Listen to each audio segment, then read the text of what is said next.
बाबा से निवेदन कर कर आओ। मुझे विश्वास है ज़्यादा से ज़्यादा अगर समय मेरे बाबा ने लिया ना तो 2 महीना, 1.5 महीना, 2.5 महीना, इससे ज़्यादा नहीं लेगा। बाबा कार्य सफल कर ही देगा, विश्वास रखकर। शिव एक बात श्रेष्ठता में कही गई है, सांप के फन में जहर होता है। बोलो सही है कि गलत है? मधुमक्खी के डंक में जहर होता है, सही है? बिच्छू की पूंछ में जहर होता है। पर मनुष्य जो छल करने वाला होता है, कपट करने वाला होता है, एक दूसरे को धोखा देने वाला, झूठ बोलने वाला, छल करने वाला जो होता है, उसके तो रोम रोम में जहर होता है। कब कहां से डसेगा मालूम ही नहीं पड़ पाएगा। पर सांप को तो पहचान कर कह दोगे कि ये काटने वाला है। बोलो सही है कि गलत है? बिच्छू को देखकर डर जाओगे कि ये काटने वाला है। मधुमक्खी का डंक देखकर डर जाओगे कि मधुमक्खी काटने वाली है। इंसान को कैसे पहचानोगे कि यह काटने वाला है? मनुष्य को कैसे पहचानोगे कि यह काटेगा?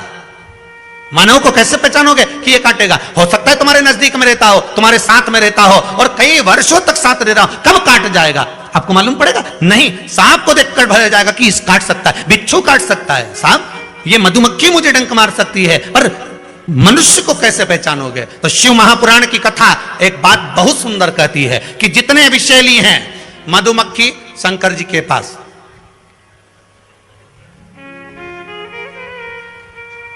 शिव जी का नाम एक धूमवान है। क्या नाम है? धूमवान।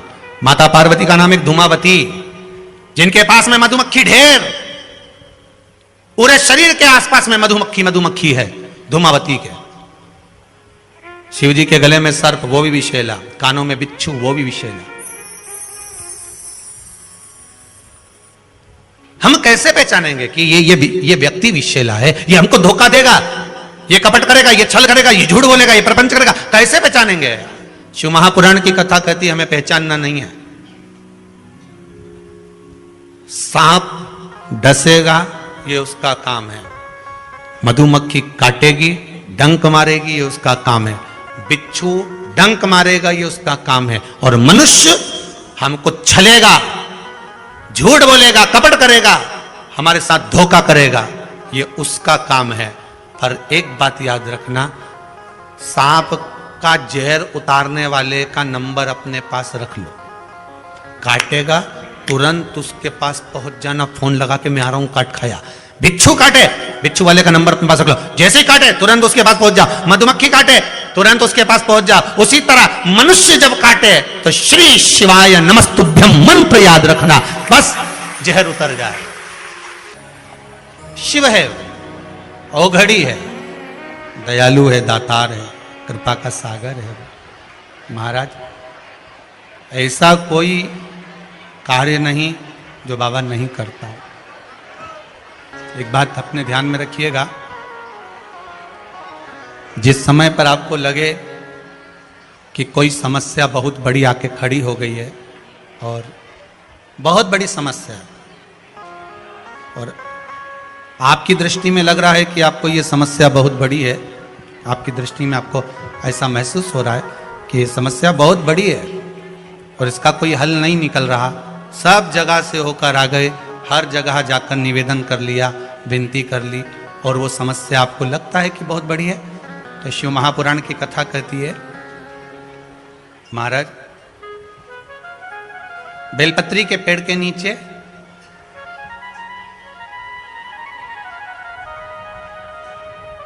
एक छोटा सा शिवलिंग का निर्माण करो। काय का निर्माण करना है? शिवलिंग का। अब बेलपत्री के पेड़ के नीचे आप अगर सोचो कि भाई मैं ब्राह्मण हूं, सफेद मिट्टी का शिवलिंग बनाना है, क्षत्रिय हूं, लाल मिट्टी का शिवलिंग बनाना है, या वैश्य हूं, पीली मिट्टी का शिवलिंग बनाना है, या शूद्र हूं तो काली मिट्टी का शिवलिंग का निर्माण करना है। शिव महापुराण की कथा कहती है, लिंग पुराण कहती है, नर्मदा पुराण कहती है कि बेलपत्री के पेड़ के नीचे आप जिस शिवलिंग का निर्माण करें उसके लिए आपका वर्ण नहीं देखना, आपको तो बेलपत्री के नीचे की ही मिट्टी ले लेना, फिर वो जिस कलर की।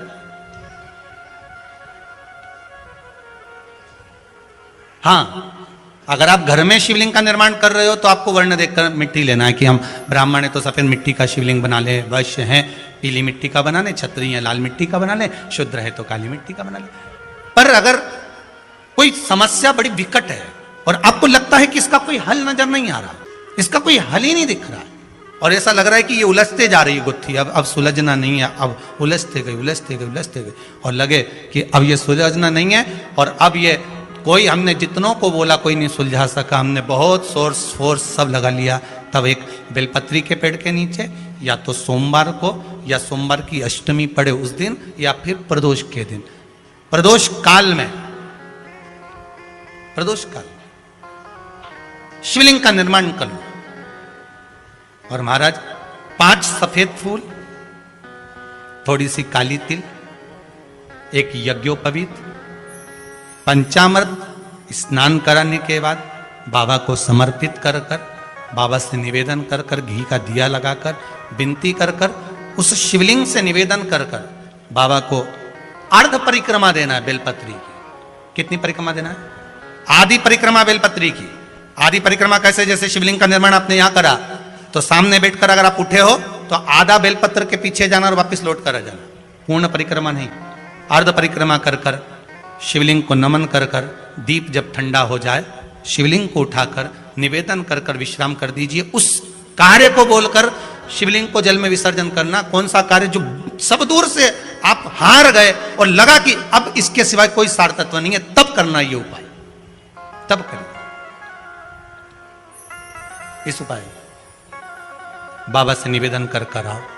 मुझे विश्वास है ज्यादा से ज्यादा अगर समय मेरे बाबा ने लिया ना तो 2 महीना, 1.5 महीना, 2.5 महीना, इससे ज्यादा नहीं लेगा। बाबा कार्य सफल कर ही देगा। विश्वास रखकर शिव की आराधना कर, करुणा सागर शंकर है। विश्वास रखकर आपने अगर भाव प्रकट कर, कोई भी उपाय आप कर रहे हैं उसमें आपकी विश्वासता होना चाहिए, उसमें आपका भरोसा होना चाहिए, उसमें आपकी दृढ़ता होना चाहिए।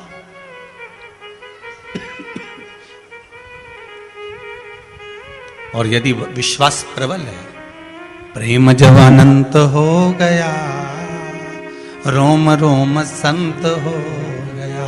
विश्वास जब दृढ़ होता है तो भगवान मिलता जरूर है। आपका भरोसा अगर दृढ़ है। शिव महापुराण में वृंदा का चरित्र आता है। जलंधर के जब प्राण छूटते हैं, वृंदा जब रोती है तो भगवान से कहती है कि आपने मेरा सात्वित्व डिगा दिया और मैंने आप पर विश्वास करा था। भगवान विष्णु ने कहा था कि वृंदा के पति को मारना है, तो शंकर भगवान कहते हैं शिव महापुराण में, मैं वृंदा के पति को नहीं मार सकता क्योंकि वो सात्वित्ववान है, उसकी सात्वित्वता की प्रखरता है और किसी भी रूप में प्रखरता रहे। अगर आपकी दृढ़ता, आपका विश्वास अगर प्रबल है तो दुनिया में कौन बाल बक्का करेगा। एक माता जी की आदत थी, वो सुबह से उठती थी और जम जम के दरवाजा खोल के चिल्लाना चालू कर देती थी, हर हर, जय हो भोलेनाथ, जय हो कुबेर भंडारी, जय हो महाकाल राजा, जय हो विश्वनाथ, बड़ी कृपा करी प्रभु आपने, बड़ी कृपा करी। खूब चिल्ला चिल्ला के बोले। आने वाले समय में वो एक माइक ले आई, ऐसा माइक ले आई, और उसने अपने अपने मोहल्ले में 2-3 जगह ऐसे डब्बे रखे ना, इसमें के 2-3 रख दिए घर की छत पे, और वहीं से चिल्लाए जम जम के। सुबेरे उठे और मुंह धोया नहीं धोया और बाहर आके चिल्लाए। अब इसके कारण इसके पास में एक पड़ोसी रहता था, वो कभी भगवान को नहीं मानता था, इतना दुखी हो गया जिसके कारण परेशान हो गया। ये चिल्लाना चालू करे सुबह 5:30-6 बजे से।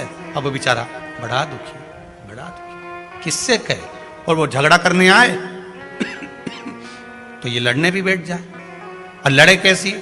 वो चिल्लाए, गालियां दे, और ये चिल्लाए, वाह वाह प्रभु बड़ी कृपा करी। अब उसको और चिढ़ बैठे। बता, पड़ोसी बड़ा परेशान, कभी भगवान को मानता नहीं था, अगरबत्ती नहीं लगाए, धूप बत्ती नहीं लगाए, कभी दिया नहीं लगाया, कभी भगवान के धोख नहीं लगाए, बड़ा परेशान।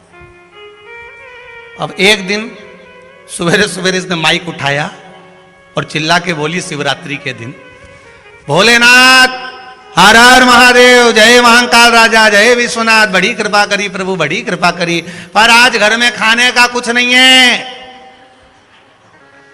मैं जा रही मंदिर, भोजन भेज देना भोलेनाथ। ये चली गई। इसके पड़ोसी ने सोचा आज इसको मजा चखाता हूं सही तरह से। वो बाजार गया, आटा चावल दाल शक्कर घी नॉन मिर्ची सब ले आया, इसके आंगन में इसके दरवाजे पर रख दिया। ये आई, इसने अंदर गई, जो देखा तो कहा दाल चावल सब्जी राई नॉन मिर्ची सब रखा था। फिर माइक लाई उठा के, फिर लाई, फिर चिल्लाने लगी, हर हर महादेव, वारे महादेव, जय हो मेरे महाकाल राजा, जय हो मेरे काशी विश्वनाथ, जय हो मेरे कुबेर भंडारी, बड़ी कृपा कर दी, खाने का सामान भेज दिया, बड़ी कृपा करी।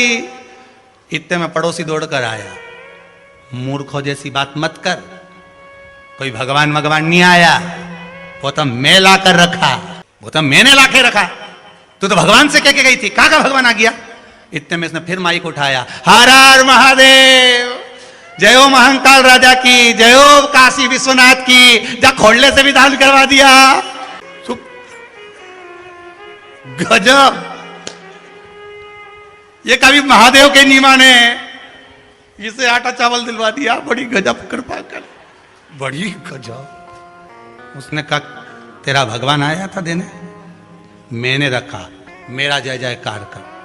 उसने कहा मैंने तो महादेव से कहा था, महादेव ने तुझे कहा, तूने लाके रखा, सब महादेव ही तो कर रहे हैं, हम तो केवल निमित्त मात्र। नहीं तो तेरे जैसा रोज सुबह उठ के गाली बके, अब शब्द बोले, ताने दे, आज आटा चावल दे, पर तूने